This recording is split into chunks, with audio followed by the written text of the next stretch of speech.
Entonces, continuemos. Qué lástima, se cortó la señal, a pesar de que estoy solo y no debería cortarse. Entonces, continuemos hablando de que hacía yo un video 2 o 3 días atrás y hablábamos del espacio libre de reposo postural, de cuánta es la apertura que se requiere, no en los nuevos aparatos de ortopedia, donde el contacto incisal es determinante para la conquista de las alteraciones esqueléticas o dentales en muchas ocasiones. Pero sería importante hablar de cuánto es la apertura que se requiere, cuánto es la apertura. Entonces era lo que discutíamos ese día, aunque el discurso se hacía muy largo y yo haciendo la introducción, finalmente terminaba haciendo la introducción, pero no llegaba a cerrar el tema, a cerrar cuál es la apertura real que se requiere en esos aparatos llamados aparatos respetantes del espacio fisiológico. Tal es el caso de los aparatos bimaxilares como el Bionator, el Clam y de pronto el Frankel, aunque el Frankel, digo yo siempre, viene a la ortopedia de otra manera, en otro momento, más en la mente más en la línea que toma František Kraus en Checoslovaquia para hacer el aparato Frankel. Frankel no llega en la evolución del monobloc, el activador, el Clam, no llega por ahí. Pero entonces es importante que sepamos cuánta es la apertura que requerimos, cuánta es la apertura que requerimos para construir un aparato. Decía yo que todos tenemos claros que hay que avanzar la mandíbula o retruirla, es decir, tratar pacientes clases 2 o tratar pacientes clases 3, que no todos, pero algunos ya tienen claro que el plano frontal, que es la relación lateral de la mandíbula con respecto al maxilar, se deben hacer coincidir las líneas medias óseas, no las líneas medias dentales. Y que en torno al plano vertical se requiere tener una apertura X para buscar aumentar la dimensión vertical, es decir, hacer egresión de los procesos dentoalveolares posterior inferiores, o hacer ingresión en el caso de que haya un aumento de la dimensión vertical, una rotación mandibular, que tenemos que pensar en cerrar, en aproximar la mandíbula. En esencia, y lo decía yo antier, en esencia es importante que entendamos que en la medida en que estos dientes posteriores egresen, salgan, la mandíbula ya no podrá arrimarse a la maxila como lo estaba haciendo, o que en la medida en que estos dientes se hundan, avancen, se ingresen, la mandíbula podrá entrar más en la maxila. Eso es importante entenderlo. Ahora estoy hablando de una cosa que yo llamé en el video de hace 3 días el ignorado plano vertical, y que hablamos tanto que finalmente no terminamos diciendo cuánta era la apertura que se requería para manejar este tema. Decíamos que había gente que decía que el contacto incisal se debería mantener, que si no había contacto incisal esos aparatos no funcionaban, y decíamos que el contacto incisal es necesario en algunas metódicas, en el estudio de algunas metodologías, en algunos métodos, en algunas disciplinas, en algunas corrientes ideológicas de métodos terapéuticos de la ortopedia maxilar, no en todos. Recordemos que estos aparatos respetantes del espacio fisiológico, donde se destaca el Clamp, donde se destaca el Bionator, donde se destacan algunos aparatos, son aparatos que nacen antes de que se conocieran las leyes del desarrollo que nos mostraría Planas después en 1960 en Barcelona. Entonces es importante que entendamos que en la medida en que yo egrese estos dientes posteriores, la mandíbula no podrá arrimarse a la maxila, y en la medida en que los hunda, los ingrese, la mandíbula podrá arrimarse más. Decíamos que hay un espacio libre de reposo postural o espacio fisiológico, que lo leíamos hace un minuto en el libro de Martin Schwartz, en el libro de aparatología ortodóntica removible, y hablábamos de una apertura X. Decía el libro que el espacio libre de reposo postural son 5 milímetros de separación anterior, que representan 2,5 o 3 en posteriores. Y decía Martin Schwartz en ese libro, en la página 202, del libro Aparatología Ortodóntica de Graeber y Newman en la segunda edición,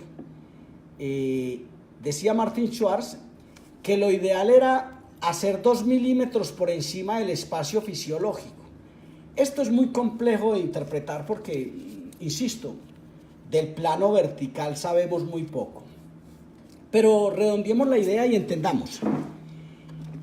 En la medida en que yo haga una apertura, independiente del manejo sagital, que es otra cosa, independiente del manejo sagital y del manejo frontal, que esto tiene que verse por separado. Esto tiene que estudiarse por separado para poderlo entender. Ignoremos el manejo sagital de este caso, ignoremos el manejo frontal, recordemos que está mal el plano frontal, y pasemos al plano estrictamente el plano vertical. ¿Cuál es la apertura ideal que yo requiero, que un clínico requiere para aumentar la dimensión vertical? ¿Qué es lo que un clínico necesita para que al tiempo que avanza la mandíbula, corrige algunas alteraciones de orden frontal, también aumente, disminuya o mantenga la dimensión vertical? ¿Qué es lo que un clínico requiere para conseguir eso? Con los aparatos respetantes del espacio fisiológico, no con los SN, no con los Windler, no con la ortopediodoncia, que es la ortopedia de este siglo, que son los aparatos bimaxilares, las placas activas con dispositivos miofuncionales. No estamos hablando de eso, estamos hablando de los aparatos respetantes del espacio fisiológico, del Bionator, el Bionator americano, no con los aparatos CLAM. Pero vamos a hablar del acrílico interocular, qué es lo que el paciente requiere para aumentar la dimensión vertical, qué es lo que requiere el clínico hacer para que se le aumente la dimensión vertical, para producir egresión de dientes. Si usted en el manejo sagital frontal, en el manejo vertical hace una apertura X, réplica del espacio libre de reposo postural, es decir, de 4 o 5 milímetros de apertura anterior, que representa 2,5 o 3, si usted hace esto, si usted hace una apertura de 4 o 5 milímetros en anteriores, saliendo desde el parámetro cero, recordemos que en el video anterior hablamos del parámetro cero, no es la separación entre bordes incisales. Esto es muy complejo y es importante que vaya a un video que tiene estas mismas hojitas en su portada, es decir, el video lo va a reconocer por estas hojitas. Entonces, hablábamos que esa apertura no es el espacio, no es la separación entre bordes incisales, sino la salida desde un parámetro que llamamos parámetro cero, la salida desde acá. Este es el parámetro cero. Es una lástima que este diente se haya fracturado, pero asumamos que este diente está entero y entonces digamos que esta raya va aquí, digamos que esta raya va aquí y que esta rayita nos muestra un overbite del 50% en este caso. ¿Qué es lo que un clínico necesita para aumentar la dimensión vertical? Necesita egresar estos procesos dentoalveolares. ¿Y cómo logra egresarlos? Si él construye una mordida constructiva con una apertura X de 5 milímetros de apertura anterior, este acrílico interoclusal será un acrílico interoclusal pasivo que no permitirá la egresión de los procesos dentoalveolares superiores e inferiores. Es decir, este plano, réplica del espacio libre de reposo postural o espacio fisiológico, se usa en pacientes donde usted no quiere ni aumentar ni disminuir, sino mantener la dimensión vertical. Es decir, usted tendrá un plano que sea réplica de una apertura anterior de 4 o 5 milímetros, que es el espacio libre de reposo postural, que representa 2,5 o 3 en posteriores. Pero si usted a este paciente no le pone acrílico, si usted hace este mismo aparato, esto es un Bionator, y no pone acrílico interoclusal, es decir, usa un aparato que también se usan dependiendo si usted tiene una mordida profunda, si usted no pone este componente interoclusal que le estoy dejando ver, este componente interoclusal, si usted quita esto y deja unas rampas de deslizamiento para que los dientes se egresen, si usted no pone este acrílico interoclusal, tenga la certeza que esta dimensión vertical se le aumentará. Es decir, la egresión de estos procesos dentoalveolares hará que cuando salgan, la mandíbula no pueda arrimarse más a la maxila porque tiene una cosa que le está estorbando, que son los mismos dientes que hicieron una egresión, y en esa medida, en anteriores, estos incisivos se descubrirán un poco más, quedarán descubiertos un poco más, porque no podrán arrimar allá. ¿Por qué? Porque la egresión de los procesos dentoalveolares no los deja arrimar.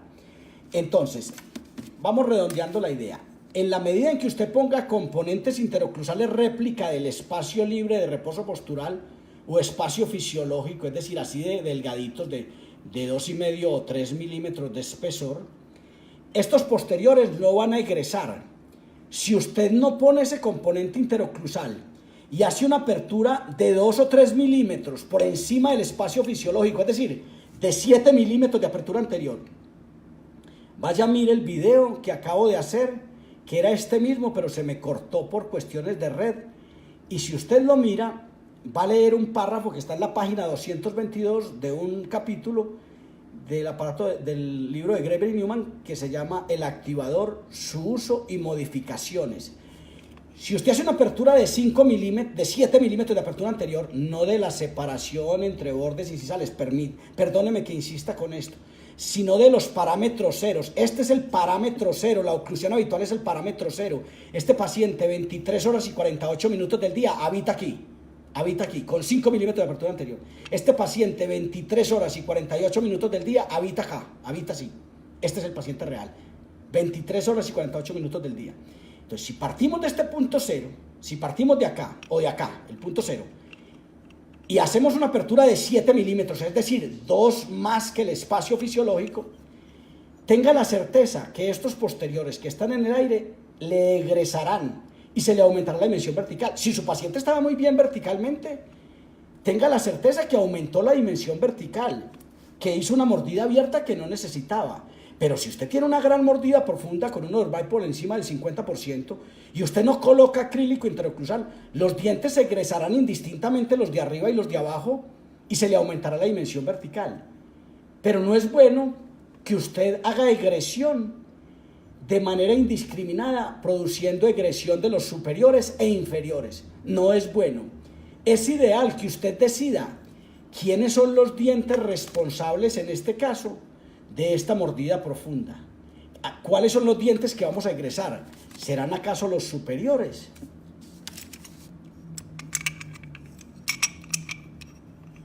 ¿Serán acaso los dientes superiores? ¿Serán los inferiores? ¿Cuáles son los dientes que necesitamos egresar? En los casos que hemos mostrado en los videos anteriores donde hablamos del equiclant, en esos casos hay una gran curva en la mandíbula que nos lleva, y una gran sobreerupción de los incisivos inferiores. Lástima que estos también se han reventado un poco, pero esa gran egresión de estos incisivos inferiores nos lleva a pensar que la egresión necesaria es la egresión de los dientes posteriores. Cualquier día le hablaré de una cosa que yo he llamado insuficiencia mandibular, de por qué las mandíbulas se quedan en su desarrollo y por qué deberíamos más acogernos a un término más didáctico que se llama insuficiencia mandibular, falta de forma y de función de los maxilares. Pero sigamos adelante. Ahora, en la medida en que usted encuentre que hay una rotación mandibular y usted necesita hacer ingresión de procesos alveolares, lo contrario a egresión es ingresión, ingresar es entrar, egresar es salir. En la medida en que usted necesite componentes interoclusales que le ayuden a producir ingresión de procesos dentoalveolares, usted deberá tener un acrílico interoclusal invadiendo el espacio fisiológico, es decir, usted tendrá que tener aperturas por encima de 5, 6 milímetros, 7 milímetros con componentes interoclusales, porque la invasión del espacio fisiológico, atento con esto, la invasión del espacio fisiológico por una gran cuña que hay aquí metida, hará unos estímulos porque el paciente reclamará constantemente su espacio libre de reposo postural que está más adentro de ese aparato. Es decir, aquí no hay unos grandes componentes interoclusales, pero veamos a ver si este me sirve de ejemplo. Pero en la medida en que usted tenga componentes interoclusales que estén invadiendo el espacio fisiológico, que este podría ser uno de ellos, tenga la certeza que usted va a hundir los dientes, va a ingresarlos y por consiguiente va a disminuir la dimensión vertical, porque tan pronto este paciente se baje de este aparato, usted va a encontrar que estos procesos dentoalveolares, este gran proceso dentoalveolar, está más adentro porque tiene una invasión del espacio fisiológico. Eso es importante que lo entendamos, y también es importante que entendamos algo cuando yo hablo de ese plano vertical, porque me decía un doctor estos días que los aparatos CLAM deberían tener un plano de mordida anterior. Yo no lo conozco, no lo he visto nunca. Deberían tener un plano de mordida anterior, porque ese plano de mordida anterior no dejaba, era la clave para que ese contacto incisal, él no hablaba mucho del manejo vertical, pero decía que los aparatos tienen que tener un plano anterior. Los aparatos no tienen que tener un plano anterior. Yo quiero contarle una cosa.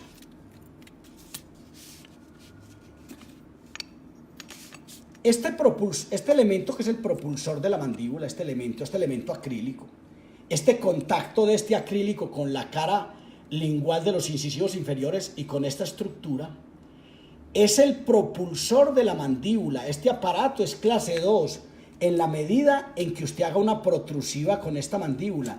Y la mandíbula no se le irá para atrás, porque así como este acrílico, así como esta porción acrílica, que es la propulsora, está este dedo, es decir, este dedo está manteniendo la posición anterior.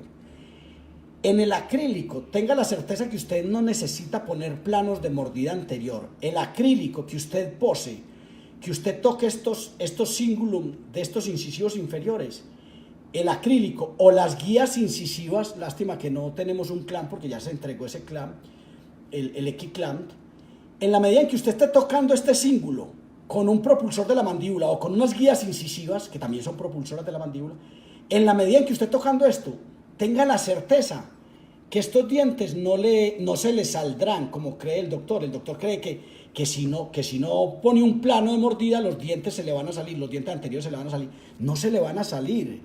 Tenga la certeza, el aparato, si aquí hubiera un clamp y hubiera unas guías incisivas puestas en este punto, y en el arco superior hubiera otras guías incisivas puestas en este sector, más exactamente aquí. Si usted tiene unas guías incisivas de clamp puestas en este sector, atento con esto. Dos guías incisivas, una sale de este lado y viene hacia acá, otra sale de este lado y va hacia este lado. Si usted tiene dos guías incisivas puestas acá, y tiene es el modelo superior, y tiene dos guías incisivas puestas en el clamp, en este aparato acá, tenga la certeza que este aparato está soportado en ese sector anterior, y que esos dientes no le van a egresar, no le van a salir. Usted no va a aumentar, usted no va a profundizar más la mordida.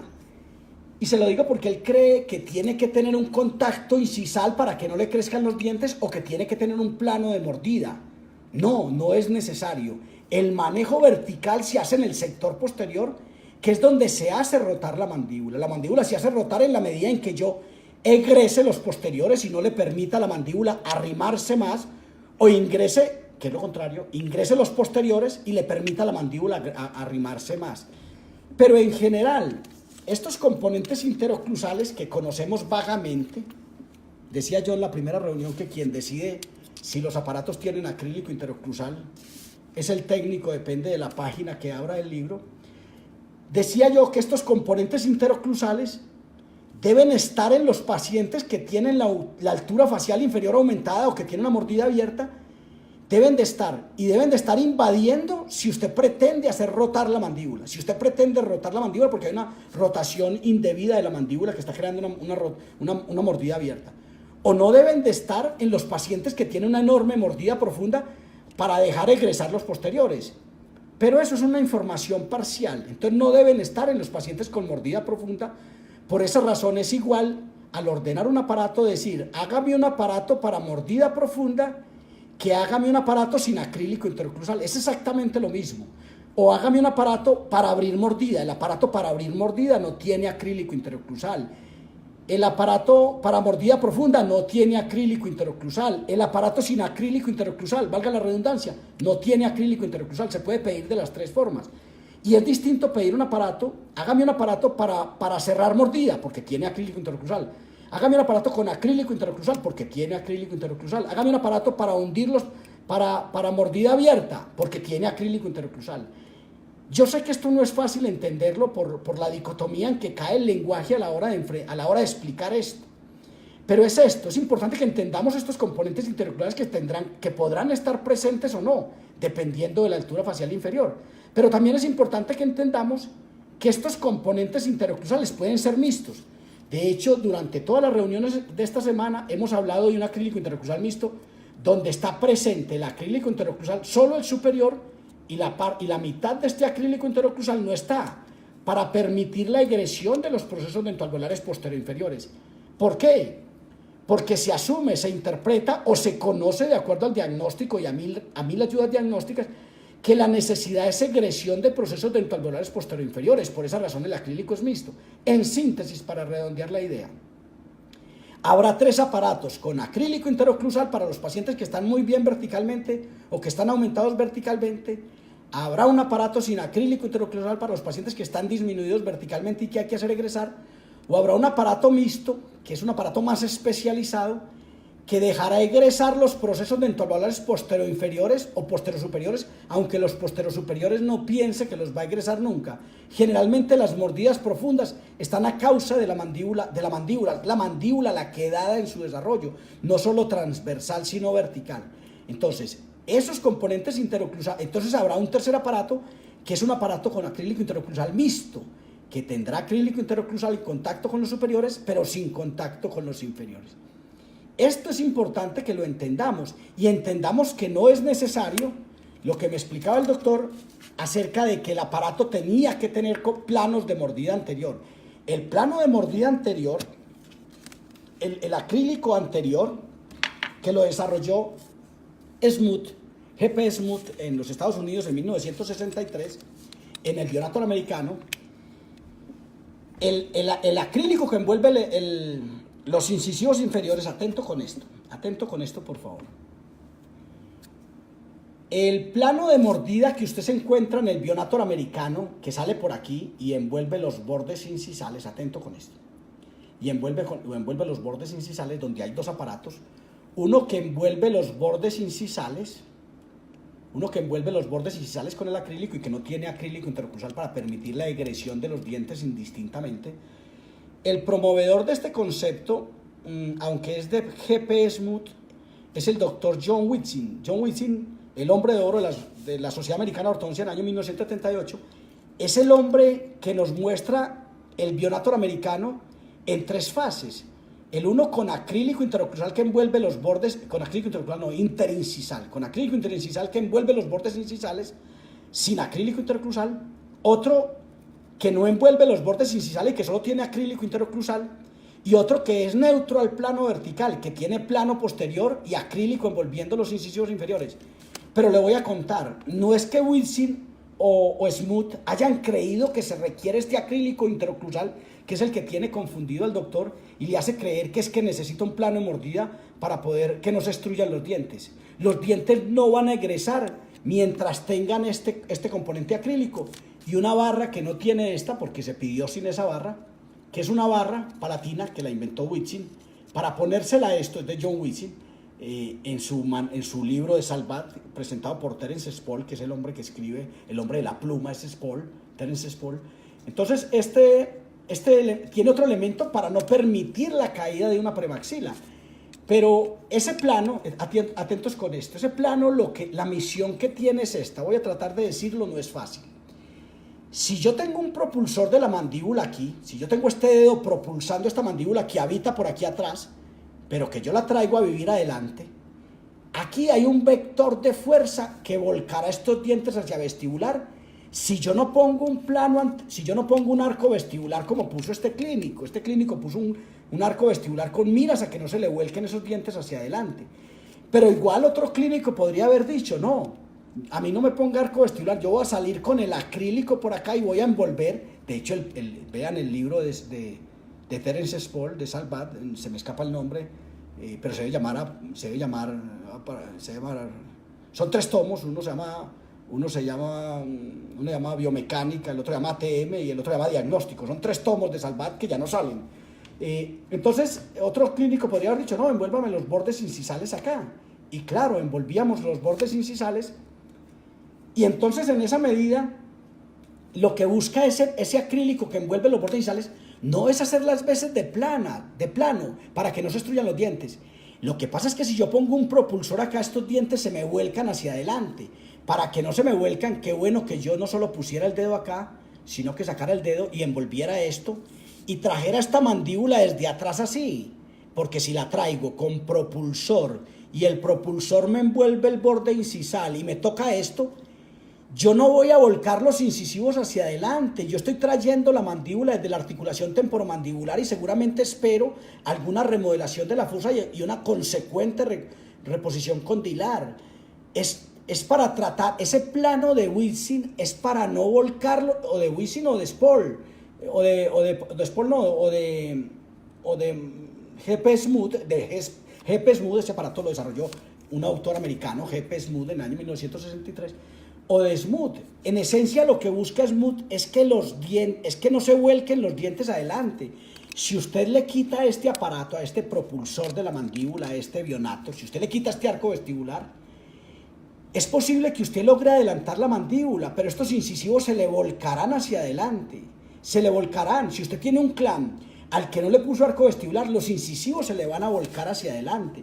Por esa razón, Clam desarrolló este arco vestibular. Recordemos que Clam era alumno de Windler. Windler no tuvo arcos vestibulares inferiores de esta manera. Esto es una creación de Clam.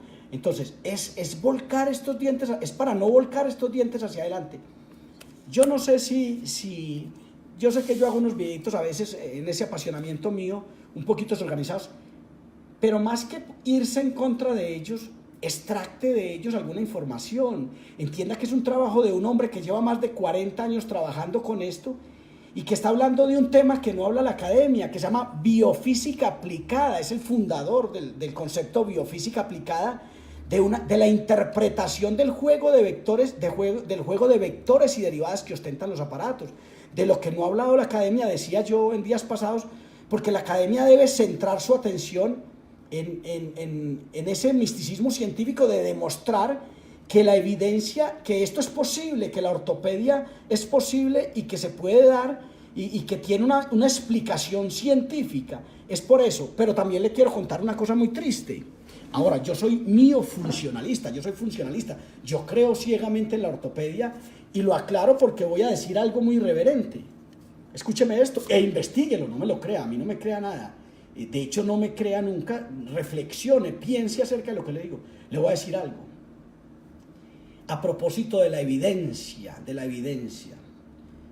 ningún aparato de ortopedia maxilar, escúcheme esto, tiene evidencia científica verdaderamente mostrada al mundo como una evidencia científica redundante y categórica, excepto, entre comillas, el aparato Bionator, que es el peor de todos, en una investigación que hacen los norteamericanos, donde dicen que el Bionator, donde hacen un trabajo y muestran la evidencia del Bionator. El Bionator es un aparato rígido, miotónico, que de pronto sus virtudes radican en que, como tiene un tornillo de expansión y usted logra expansionar las arcadas dentales y hacer tamaño transversal de los arcos dentales, ante ese tamaño usted afecta el engranaje mecánico de la mandíbula y la maxila y desprograma la mandíbula obligándola a posicionarse en otro lugar, ¿cierto?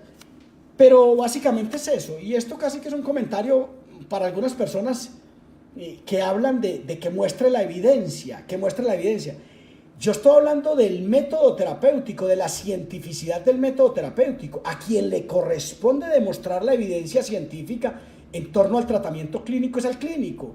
Yo veo muchos clínicos detractores de mi trabajo que en lugar de criticar mi trabajo y decir que yo estoy enseñando el aparato y que yo no...